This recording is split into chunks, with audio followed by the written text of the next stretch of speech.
सासू भोरवैना हमके जगवल करा राणी ना मचवल करा नाही सासू भोरवैना हमके जगवा करा राणी ना मचवा करा नाही 8 बजे हम उठब ब्रश मंजन करब 8 बजे हम उठब ब्रश मंजन करब चाय एक कप नहीं रे पियावा करा राणी ना मचवा करा नाही चाय एक कप नहीं के पियावा करा राणी ना मचवा करा नाही सासू भोरवैना हमके जगवा करा राणी ना मचवा करा नाही रात भर के जगाई मोरे नींद हमरे आई रात भर के जगाई मोरे नींद हमरे आई अपने बेटवा का बहिरे सुतावा करा राणी ना मचवा करा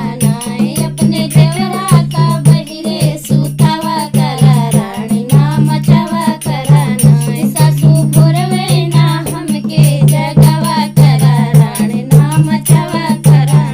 चूल्हा चौका लगावा पानी नंदी से भरावा चूल्हा चौका लगावा पानी नंदी से भरावा आटा चटनी से रोजे सनवावा करा राणी ना मचवा करा नाही आटा चटनी से रोजे सनवावा करा राणी ना मचवा करा नाही सासू भोरवैना हमके जगवा करा राणी ना मचवा करा नाही कल से हमका ना जगाई मारी झगड़ा होई जाई कल से हमका ना जगाई मारी झगड़ा होई जाई अपने आपन मुंह सबसे बचावा करा राणी ना मचवा करा नाही अपने आपन मुंह सब बचावा करा राणी ना मचवा करा नाही सासू भोरवैना हमके जगवा करा राणी ना मचवा करा नाही भोरवैना हमके जगवा